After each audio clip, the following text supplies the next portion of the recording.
কংসের কারাগারে মা দেবকী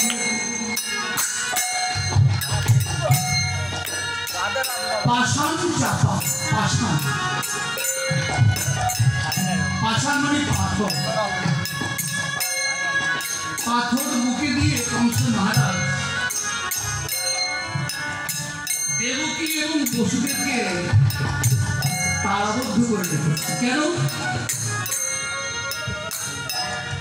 কংস কি করেছিল? আনন্দের সহিত ধুমধাম করে তার ভগ্নী দেবকীকে পাত্রহস্ত করার জন্য প্রস্তুত হয়েছে। এমনকি বিয়ে হয়েছে।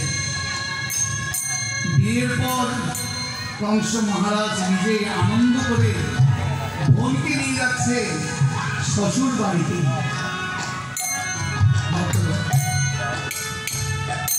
শ্বশুর বাড়িতে নিয়ে যাচ্ছে আনন্দ করে নিজের আপন ভগ্নী। আর তখন হঠাৎ করে দৈববাণী হইল, তখন কংস তুমি তারিণী করিলে গমন। কংস তুমি কোথায় যাচ্ছ? কাকে নিয়ে যাচ্ছ? কোথায় যাচ্ছ? কাকে নিয়ে যাচ্ছ? কংস পেছনে ফিরে তাকাচ্ছে। হঠাৎ করে দৈববাণী হইল,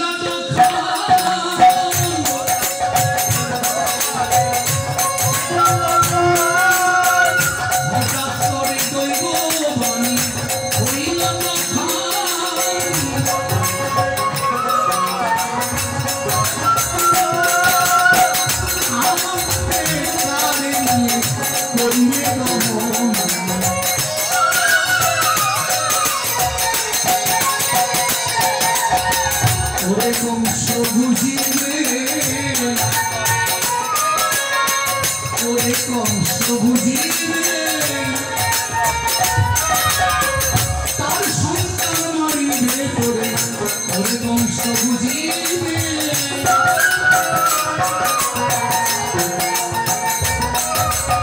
তার সন্তান মারিবে করে, ওরে কংস বুঝিবে।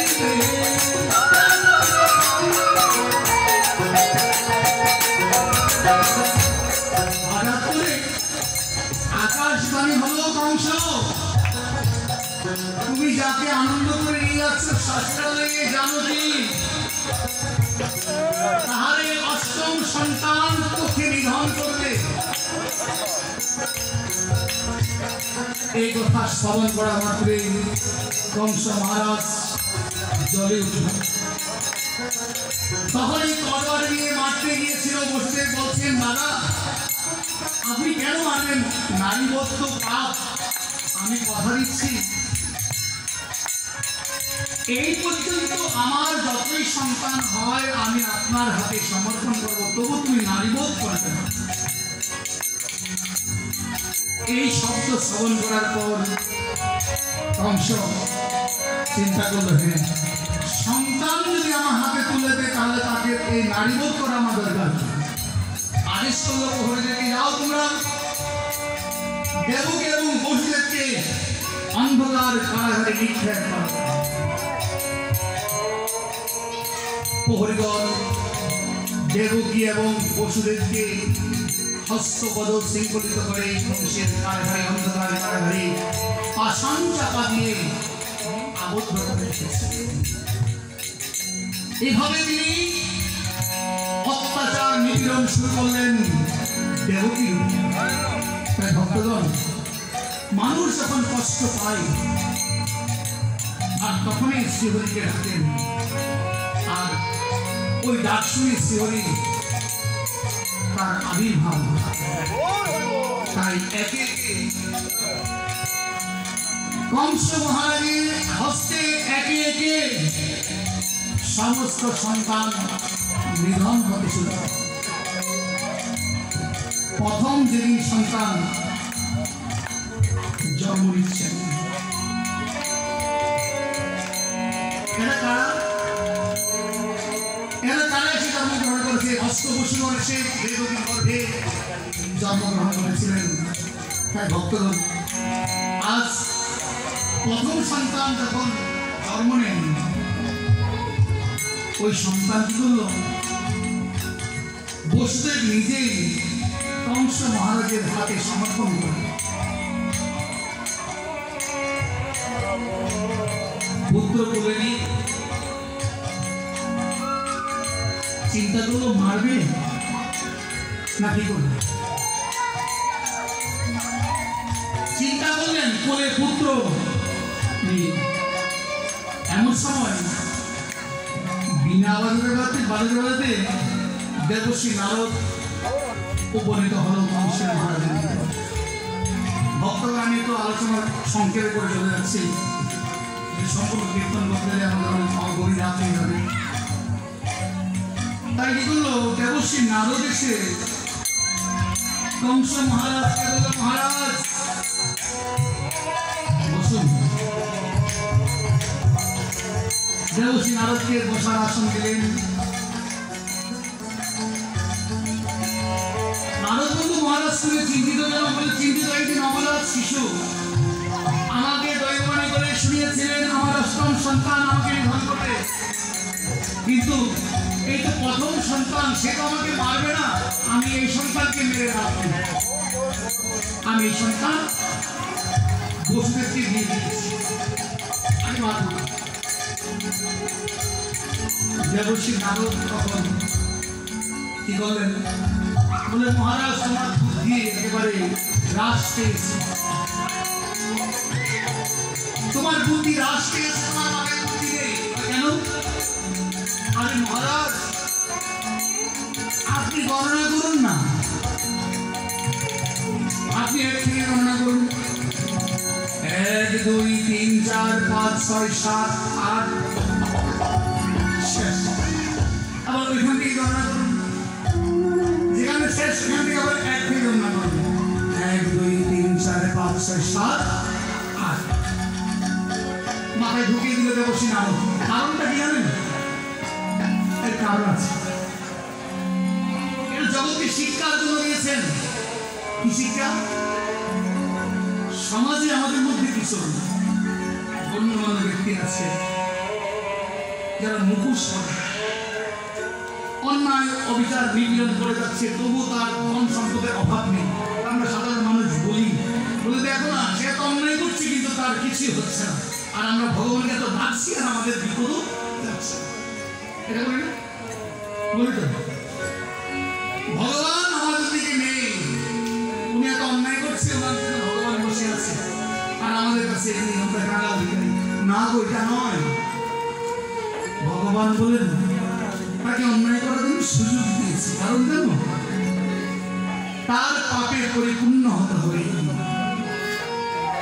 পাপে যদি পরিপূর্ণ হবে আর সেদিনই আমি আবির্ভূত হব, আমি প্রকট হব, আর আমি ওই দুষ্টকে দমন করে সমাজে ধর্ম স্থাপন করব। তাই নারদকে পাঠিয়েছে।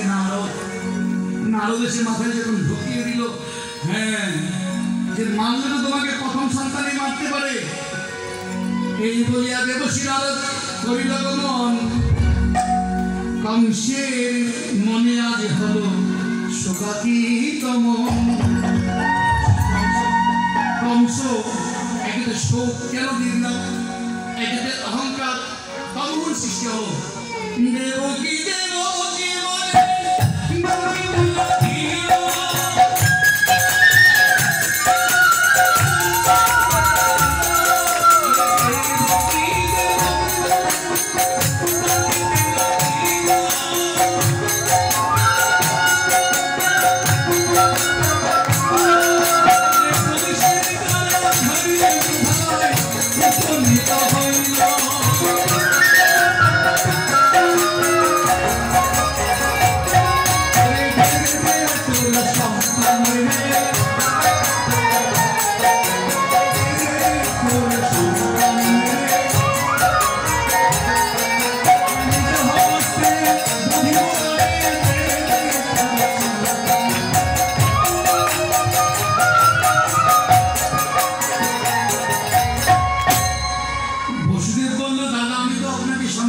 এসেছিলাম, আপনি তো আমাকে করুণা করে ফেরত দিলেন। আবার বলে এত কথা বুঝি না, তো সন্তান দিল, হস্তেতে ধরে সন্তানের পাশানে আসার মানল,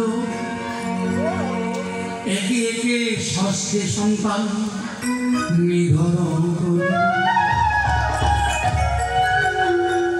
ছয়টি সন্তানকে আছাড় মেরে কংস নিধন করেছে। জীবহত্যা কি পাপ নাকি পুণ্য? জীবহত্যা করলে পাপী হতে হবে নাকি পুরস্কার পাবে? কোনটা কোনটা হবে? এটা মনে করে কথাটা শুনিয়ে দেন। জীবহত্যা করলে পুরস্কার দেবে নাকি জমে টানবে? কোনটা হবে? জমে টানবে। তো দয়া করে আগামী দিনে 2 দিন পর আসছে সময় একটু এগিয়ে চলে যাবে, জানেন তো, নাইলে ছাড়াছাড়ি হবে না। মনে রাখি, সাধুগিরি যদি ওইটাকে মেরে ধরে সাধুগিরি করো, কিচ্ছু আসবে, কিচ্ছু হবে না। সুতরাং সাবধান, কারণ জীব মাত্রের মানুষ যাদের দেখে আমার পরমাত্মার ভগবান বিরাজ করছেন, যার দেখে, তাই জীবহত্যা করে কংস পার পায়নি। কংসের মতো রাজা তিনি শশাগোড়া পৃথিবীর এমনকি সূর্যকে দিয়ে ঘাস পর্যন্ত কাটিয়েছে, ঋষিদেরকে তার বাহন করেছে। ঋষিরা তো দয়া করে একটু ভেবে চিন্তে কাজ করবেন, তাহলে আপনার লাভ। খান তো খান না, খাইতে মানা করি না, কিন্তু একটু যাচাই বাছাই করে থাকবেন। হ্যাঁ, বলে কবুতরের মতো বেঁচে খাও, শুয়োরের মতো খেয়ে না। কবুতরের মতো বেঁচে খেতে বলেছেন, শুয়োরের মতো খেলে তোমাকে নরকে যেতে হবে, তার কোনো সন্দেহ। তাই কংসের অত্যাচার নিপীড়ন অতি মাত্রায় বেড়ে গেল। আর তখনই একে একে 6টি সন্তান, 6টি সন্তান গ্রহণ করেছেন। 7ম সন্তান গর্ভপাত হয়েছে, সেই সন্তান স্বরূপে তিনি রোহিণী গর্ভে আস্পার করেছেন। আর এবার 8ম সন্তান কাঁদিল দৈবকী দেবী।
আমাকে রক্ষা করো, কৃপা করো। প্রার্থনা করতে করতে দেবকী প্রভুর চরণে প্রার্থনা করতে করতে ঘুমিয়ে পড়েছে। যখনই ঘুমিয়ে পড়েছে, হঠাৎ করে দেবকী স্বপ্নে দেখছি। স্বপ্নে দেখে সম্মুখী সাথে বলছেন, মা গো, মা, আমি অতি সত্বর তোমার গর্ভে প্রবেশ করবো না। আমি অতি সত্বর কংসকে দমন করার জন্য, বিনাশ করার জন্য আমি তোমার গর্ভে আমি আবির্ভূত হব। দেখো তুমি আমার রূপ। তখনই নয়ন অবধিয়া দেবী করিল দর্শন। শঙ্খ চক্র গদা পদ্ম চতুর্ভুজ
কংসের কারাগারে এক আলোকিত অন্ধকার কারাগারটা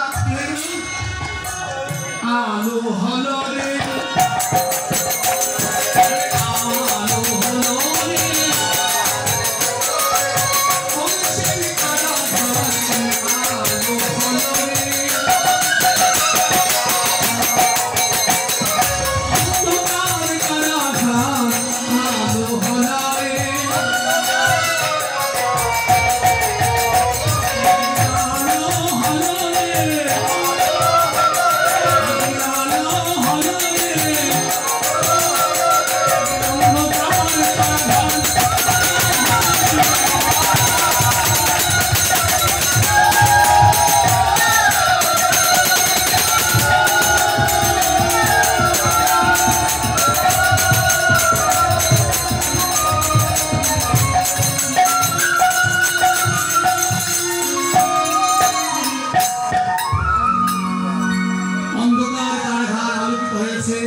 এমন সময় চেঁচাই উঠিল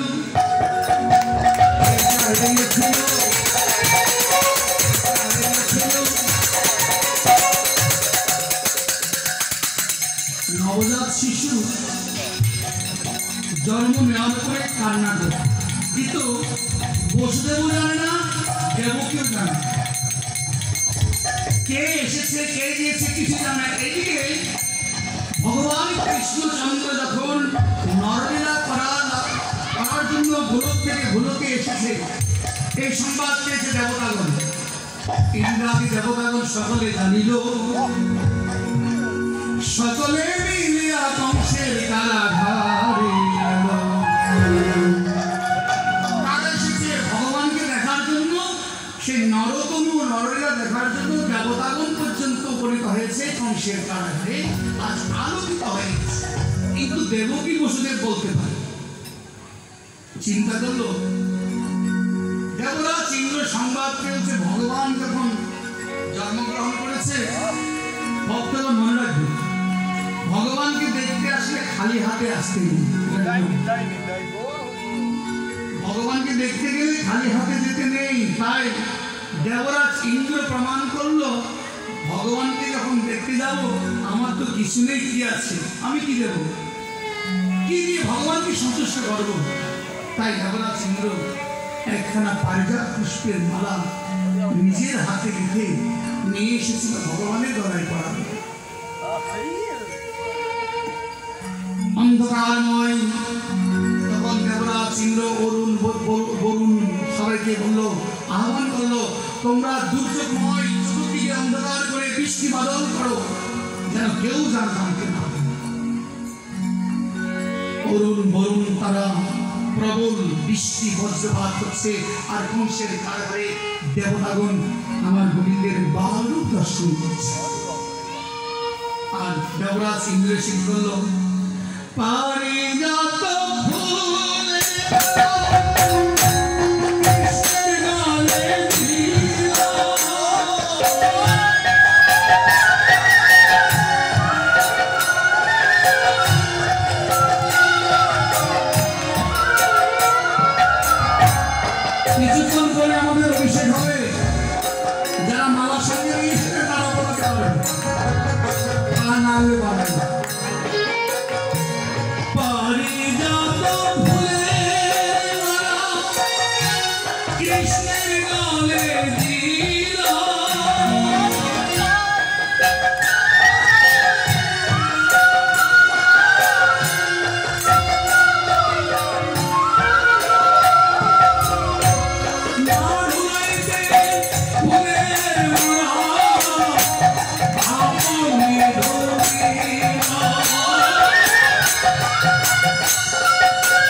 আমার জন্ম এই মুহূর্তে সফল হয়েছে। জানো একটা পুষ্প যখন গোবিন্দের চরণে গিয়ে পৌঁছে যায় গলদেশে, তখন ওই পুষ্প জনম ধন্য হয়ে যায়। তাই পুষ্প যখন মালা হয়ে পড়ে গোবিন্দের গলে পড়েছেন, আমার পুষ্প কি করলো? ধুলিতে লাগিল,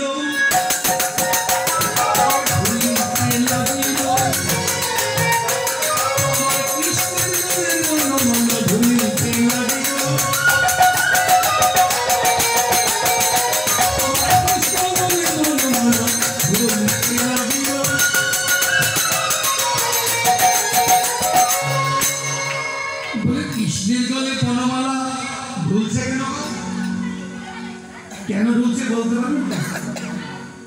কেন ঢুলছে? ফুলেরও তো বিলাস রয়েছে। প্রভু রে, আমি তো আপনার গলে থাকার অধিকার, গলে থাকার যোগ্যতা আমার নেই প্রভু, তাই ঢুলছে। ঢুলতে ঢুলতে যদি একবার ছিঁড়ে যায় তাহলে কোথায় গিয়ে পড়বে? চরণে পড়িবে, চরণে পড়িবে, চরণে পড়িবে।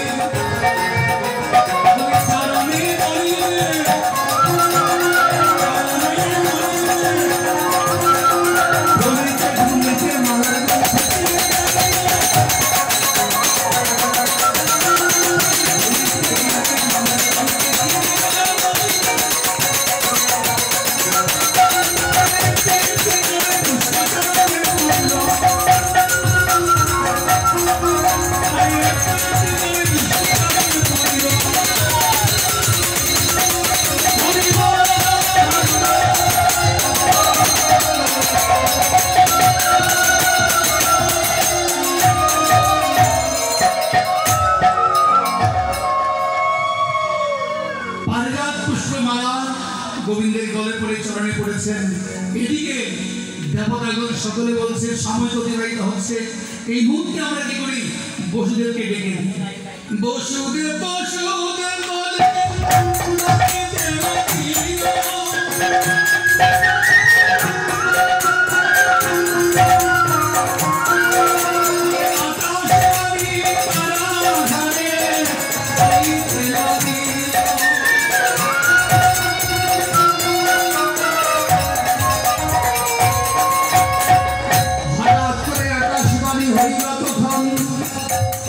শিশুপুত্র নিয়ে কোলে করো গোকুলে রেখে আসো গো, রেখে আসো গো, রেখে আসো গো, রেখে আসো গো।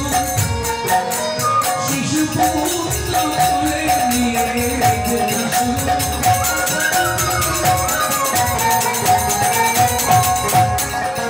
দেবতাগণ আকাশবাণী করে বসুদেবকে ডেকে তুললেন। আর বসুদেব উঠে মাত্র তুলল, পাশে দেখল নবজাত শিশু।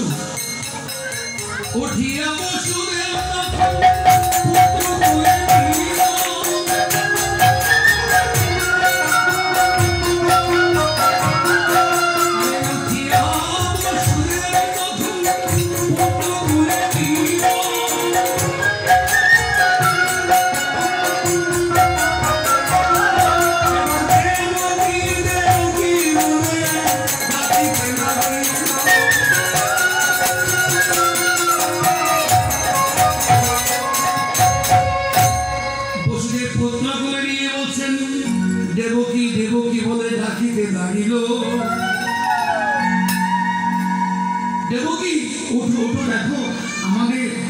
নবজাত শিশু আমাদের অষ্টম সন্তান জন্ম দিয়েছে।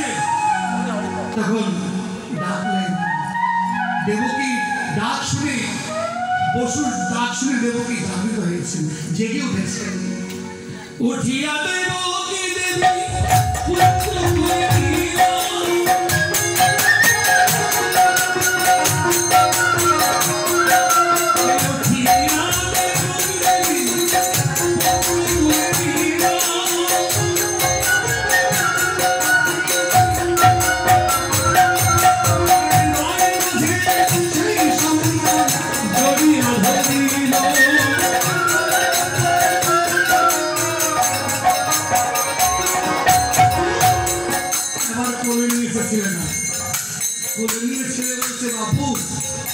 তোমাকে তো আমি চিনেছি।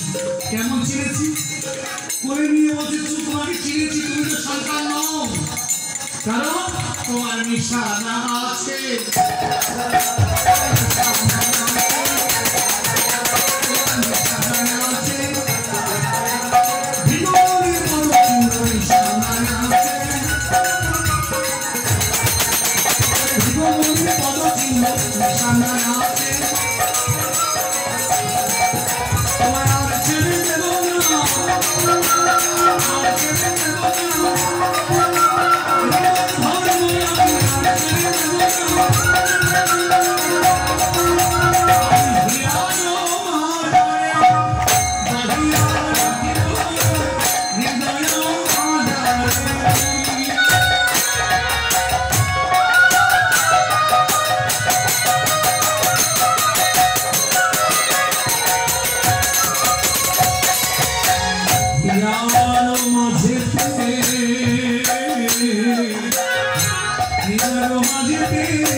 স্বামী, একটা নয়, দুটো নয়, 7টি সন্তান আমার কাছ থেকে চলে গিয়েছে, কিন্তু আমি এটাকে আর ছেড়ে দেব। আমি একে আমার হৃদয় মাঝে, হিয়ার মাঝে বেঁধে রাখবো এবং হিয়ার মাঝে বেঁধে রেখে প্রয়োজন হলে তার সঙ্গে মরবো, কিন্তু আমি ছেড়ে দেব। ভক্তগণ, ভগবানের চরণ যদি একবার ধরতে পারে আর ছেড়ে দিও না, রাখো প্রেম হৃদয়ে ধরিয়া। মনে রাখবেন, যারা এখানে এসেছেন, যারা কৃষ্ণ ভক্তি লাভ করেছেন, কোটি জন্মে থাকি যদি সুকৃতি প্রচুর, এই জন্মে কৃষ্ণ নাম লাগিবে মধুর। যারা এখন কৃষ্ণকে ভালোবাসেন, ভালোবেসেছেন, অনেক কষ্ট করে ভালোবাসা পেয়েছেন, দয়া করে ধরে রাখবেন, ছেড়ে দিন। বসুদেব চিন্তা করলো, দেবকী যদি আমাকে সন্তানটা না দেয়, তাহলে তো আমি তো সন্তানকে বাঁচাতে পারবো না। তখন বসুদেব ভগবানের প্রার্থনা করছে, প্রভু এই সন্তানকে তো আমি কখনো দেবকীর হাত থেকে নিয়ে যেতে পারবো না। তখন অন্তর্যামী নারায়ণ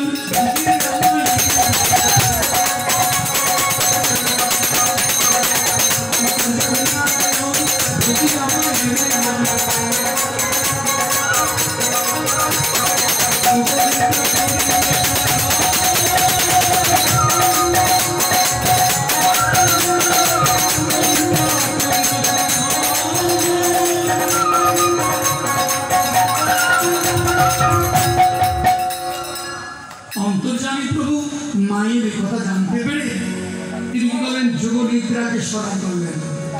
হে মা যোগনিদ্রা, তুমি এই মুহূর্তে এসে আমার মা দেবকীর চোখে তুমি বসে পড়ো, না হলে আমি এখান থেকে গোকুলে যেতে পারবো না। তখন যোগনিদ্রা করিল সারা